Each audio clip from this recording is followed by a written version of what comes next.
Zyklop hat einen neuen Geheimauftrag durchgegeben. Aber ohne Geokenntnis kann ich dich in dieser Sache nicht losschicken. Du müsstest für mindestens 1 oder gar 2 Wochen nach Polynesien fliegen. Zu deiner Information. Das sind die Inseln zwischen Amerika und Australien. Die meisten davon sind noch völlig unberührt und echte kleine Paradiese. Sir, du weißt doch, dass ich in 2 Wochen noch mal bei dem Test antreten kann. Ich schwöre dir, dass ich lerne. Mein heiliges Ehrenwort. Die Sache kann leider nicht warten. Du musst heute noch los. Ich stelle dir jetzt eine Frage. Kannst du die beantworten, dann kommst du den Geheimauftrag über. Das hat mir gerade noch gefehlt. Ich bin mir vorgekommen wie im Klassenzimmer vor der Wandtafel.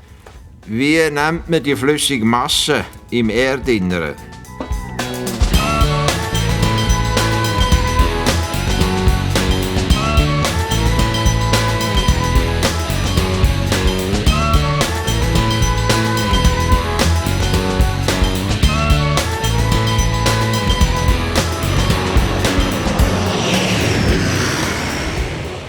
Zum Glück habe ich beim Thema Vulkanismus gut aufgepasst. Darum habe ich auch gewusst, dass die flüssige Masse Magma heisst.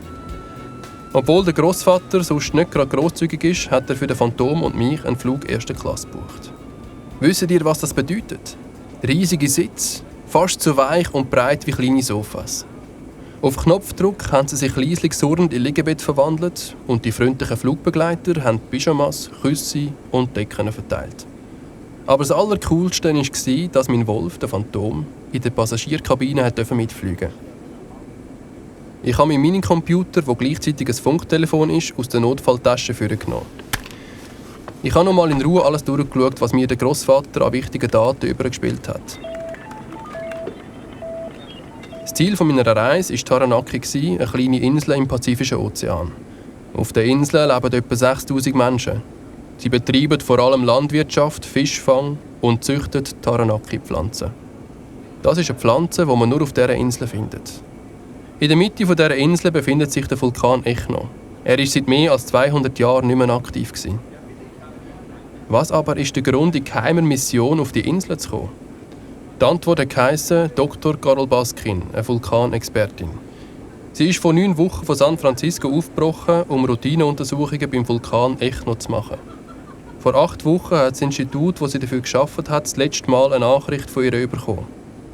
Seitdem ist der Kontakt abgebrochen. Dr. Baskin hat im einzigen Hotel, das es auf der Insel übernachtet. Nach dem letzten Kontakt mit dem Institut ist sie abgereist.